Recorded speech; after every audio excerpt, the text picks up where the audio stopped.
નમસ્કાર, ગુજરાત 7 ન્યૂઝમાં આપનું સ્વાગત છે। દિયારાજના બચત સહકારી મંડળી લઈને 536મી વસ્ત્રાલ મેટ્રો શાખાનું ભવ્ય ઓપનિંગ તારીખ 27/2/2026ના શુક્રવારના રોજ સવારે 10 કલાકે શુભ સ્થળ 13/388 પંચરત્ન આવાસ રિલાયન્સ પેટ્રોલ પંપ પાછળ વસ્ત્રાલ અમદાવાદ ખાતે કરવામાં આવ્યું હતું। અત્યાર સુધી ગુજરાતભરમાં દિયારાજના બચત સહકારી મંડળી લઈને 500+ ઉપર બ્રાન્ચ ખુલી ચૂકી છે અને વસ્ત્રાલ અમદાવાદમાં 536મી બ્રાન્ચ ખોલવામાં આવી હતી। દિયારાજના બચત સહકારી મંડળીની સ્થાપના 1994માં શ્રી નવનીતભાઈ ઝાલા દ્વારા કરવામાં આવી હતી। દિયારાજના બચત સહકારી મંડળીના ચેરમેનનું સપનું છે કે આખા ગુજરાતમાં 18,000 ગામડામાં દિયારાજના બચત સહકારી મંડળીની શાખાઓ ઓપન થાય અને લોકોને રોજગારી સાથે આવક, વીમો અને બચત થાય તેવું તેમનું લક્ષ્ય છે। મંડળીની 500+ ઉપર શાખાઓ ખુલી ચૂકી છે અને આવનાર સમયમાં વધુ બ્રાન્ચ શરૂ થાય તેવી શક્યતાઓ છે। વસ્ત્રાલ મેટ્રો શાખાના ઓપનિંગ સમયે મંડળીના chairman Navnitbhai Zala, Vastral metro branch manager Shri Minaben Solanki, assistant general manager Kalpanaben Dodiya, જવાલિન park assistant general manager Shri Nitaben B Parmar Odhav, assistant general manager Shri Benjaminbhai H Parmar Odhav, deputy general manager Babubhai L Rohit Gadhwada branch હાજર રહ્યા હતા। બ્રાન્ચ મેનેજર શ્રી મીનાબેનના દીકરાનો જન્મદિવસ પણ હતો। આ પ્રસંગે બ્રાન્ચનું દીપ પ્રાગટ્ય કરી રિબિન કાપીને કેક કાપી તેમનું મુહૂર્ત કરવામાં આવ્યું હતું। કાર્યક્રમમાં આવેલા અનેક બ્રાન્ચના મેનેજરો, ટીમ લીડરો, આસિસ્ટન્ટ જનરલ મેનેજર, ખાતેદારો, આવનારા મહેમાનો ઉપસ્થિત રહ્યા હતા। તે પછી દિયારાજના બચત સહકારી મંડળીમાં ચાલતી સ્કીમો, દીકરી મારો વાનલો દરિયો યોજના, દીકરો મારો કુલદીપક યોજના, માસિક બચત, ફેમિલી પેન્શન, વીમો અને બચત વગેરે ચાલતી સ્કીમોની જાણકારી આપી હતી અને બ્રાન્ચના હોદ્દેદારો મંડળી વિશે સ્પીચ આપી હતી।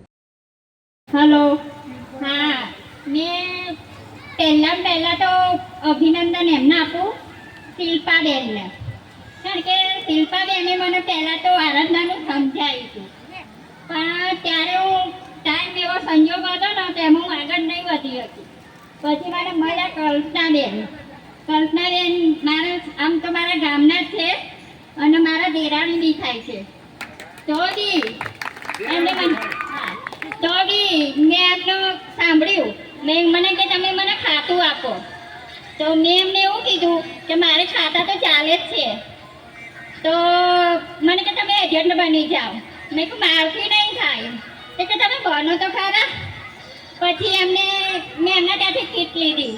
એક દિવસમાં મેં 10 ખાતા ખોલ્યા રક્ષાબંધનના આગલા દિવસે, અને પછી મેં કામ ચાલુ કર્યું। ધીરે ધીરે હું આગળ વધી, વચ્ચે પાછી ડબ થઈ ગયો વચ્ચે પાછી કામ ના થયું। પછી મેં એમ કીધું બધાની બ્રાન્ચ થાય છે, મારી કેમ ના થાય? પછી મેં કામ ચાલુ કર્યું અને આજે મારા બાબાનો બર્થડે દિવસ છે, એમાં મેં ઓપનિંગની તારીખ લીધી અને અત્યારે હાલ મારે 71નું કામ છે અને આવતા મહિને હું 220નું પૂરું કરીશ અને મારી નીચે તારે 5 એજન્ટ છે। અત્યારે 2 એજન્ટને બેગ આપવાની છું। એ માટે ખરેખર બહુ ગર્વ કહેવાય કે તમે મીનાબેનને આટલું બધું માન સન્માન આપ્યું, કે તમે મીનાબેનના ઓપનિંગમાં અહીં આટલા સમય સુધી, કેમ કે 1:30 વાગે બધાને જમવાનું હજમ થઈ ગયું હોય, પણ તમે તો પણ હજુ પ્રોગ્રામમાં એક તકે બેસી શકે, હજુ કંઈક નવું સાંભળવા જાણવા મળશે, તો કંઈક વધારે નહીં કહું, કેમ કે 5 મિનિટ જ લઈશ હું। દિયારાજના બચત સહકારી મંડળીની અંદર જો તમે કામ કરશો તો પૈસા તો કમાવા મળશે, પણ જે ઇજ્જત મળશે ને એ ક્યાંય નથી મળતી। તમે ક્યાંય તમારા કુટુંબ સંબંધીમાં ગમે ત્યાં જોશો, તમારા પાસે પૈસા નહીં હોય, કોઈ તમને પૂછશે નહીં, અને પૈસાવાળો છે પહેલું આમંત્રણ એને આપવા જશે। સાચી વાત છે ને? અને જ્યારે આપણે પૈસાની જરૂર પડે ત્યારે માગશું ને કોઈને કે જાણે કે હા તું પાછા નહીં આપ, પણ તમે આરાધનામાં કામ કરશો તો તમે કોઈકને મદદ કરી શકશો અને કહેશો ભાઈ મારું યાદ નહીં લેવું, તાર જોડે આવે ત્યારે આપજે। તો તમારે કોઈકની મદદ કરવી છે અને જો ઇજ્જત કમાવી હોય અને આ સ્ટેજ ઉપર આવીને જો તમે, હું પણ આ રીતે સામાન્ય માણસ અહીંયા હતો, તમારી જેમ ખુરશીમાં બેઠો હતો અને મેં આરાધનામાં કામની શરૂઆત કરી। મેં મારી સાથે સાથે ઘણા લોકોને, આજે ઘણું તો મેં ઘણી બધી બ્રાન્ચો ઓપનિંગ કરાવી છે અને આસિસ્ટન્ટ જનરલ મેનેજર પણ બનાવ્યા છે અને નેક્સ્ટ હું ડેપ્યુટી જનરલ મેનેજર બનાવું છું। જે લોકો ક્યાંક ને ક્યાંક રોજગારી જે નોકરી કરતા તે એમનું પરિવારનું ગુજરાન નહોતું પૂરી શકતા, તે આરાધનામાં મારી સાથે આજે આવીને એમના ઘરે ગાડી પણ છે, મકાન પણ પોતાના પૈસા લઈ લીધું અને સારી એવી આવક મેળવે છે. તો તમે બધા પોતાના બાળકોનું ને પોતાનું ભવિષ્ય ઉજ્જવળ કરવા માંગો છો? તો જો અત્યારે આરાધનાનો હાથ પકડશો તો ગેરંટી મારું તમારી જિંદગીમાં કોઈનો પગ પકડવો નહીં પડે. કેમ કે આરાધનામાં એ તાકાત છે. કોઈ ભણતો નથી જોઈતું આની અંદર. તમને લખતા વાંચતા આવડે, બસ તમને પબ્લિકને સમજાવતા આવડે, તમે આરાધનાના એજન્ટ બની શકો છો. એજન્ટની આગળ તમે બ્રાન્ચ મેનેજર બની શકો છો. એની આગળ પણ આસિસ્ટન્ટ જનરલ મેનેજર, ડેપ્યુટી, જે અત્યારે મારી પોસ્ટ છે, અને હું નેક્સ્ટ લેવલ અત્યારે આમ વર્ષ પત્તા મારી જનરલની પોસ્ટ પણ ક્લિયર કરીશ. તો તમારે કેટલું કમાવું છે એ તમારે નક્કી કરવાનું છે. કે આપણે અત્યારે ગમે તે નોકરી કરી, ગમે તે કરી, ગુલામી કરી. કેમ કે અત્યારે નોકરી એટલે ગુલામી જ કહેવાય. સરકારી નોકરીમાં ગુલામી. સવારે તમારે ત્યાં 9 વાગે જવું પડશે, સાંજે એમના સમયે છૂટવું પડશે પંચિંગ કરીને. કોઈ તહેવાર હશે, ગમે તે હશે, તો નોકરીમાં રજા નહીં મળે તો તમે જઈ શકશો? પણ આરાધનાની અંદર તમે તમારા મરજીના માલિક છો. કોઈ સિનિયર તમને એમ નહીં કે ભાઈ તમે કામ કરો, એકાઉન્ટ ખોલો, આગળ વધો. હા, તમારે ક્યાં જવું છે, તમારા સિનિયર તમને સપોર્ટ કરશે.